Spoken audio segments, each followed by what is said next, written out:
তো যারে নিয়ে সংসার করবেন এই মানুষটা যদি সঠিক হয়, নুন ভাত খাইয়াও সারাটা জীবন কাটাইয়া দেওয়া যায়। আর মানুষটা যদি সঠিক থাকে না, তাইলে আপনার রাজপ্রাসাদে থাকলেও আপনি কোনোদিনও সুখে থাকতে পারতেন না।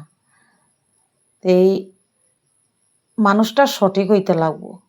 আজকে যদি মানুষটা সঠিক হয় না, আপনারে সোনা গয়না টাকা পয়সা বাড়ি গাড়ি সব কিছু দিয়ে আপনারে একদম সুন্দরভাবে রাখছে, কিন্তু মানুষটাই আপনার সঠিক না, তাইলে আপনি ইডি দিয়া তো আপনার সুখ পাইতেন না।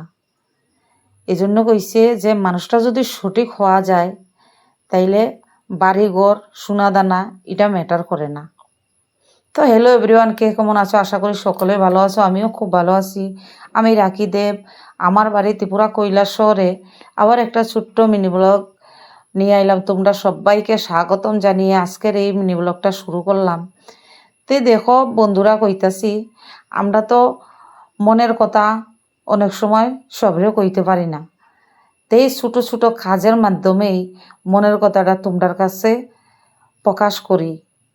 কারণ আশেপাশের মানুষের কাছে বা নিজের মানুষের কাছে অনেক সময় কইলে কি হয়, তারা এই জিনিসটা নিয়ে হাসাহাসি করে বা অনেক কিছু কয়। তে এটার লেগে তোমরার কাছে এই জিনিসটা প্রত্যেক দিন শেয়ার করি। ওই দেখো এখানে একটা শালকুমোর গাছ উঠছে। তাই আমার বর্মশাইরে কইসলাম একটা মানে বাঁশের একটা দিয়া দিত, তাইলে শালকুমোর গাছটা উঠলে অনেক সময় যেমন তো বড়া টরা খাওয়া যায়, চালকুমোর পাতা দিয়া শীতলের বড়া টরা খাওয়া যায়। তো এখন দেখতেছি আমি গাছটা তো অনেক নষ্ট হইয়া যাইতেছে, এই জন্য আমি ওই মানে এটা দিয়া দিছি বন্ধুরা। তো সবাই ভালো থাকবে, তোমরা দেখা হইব আবার নেক্সট ভিডিওতে।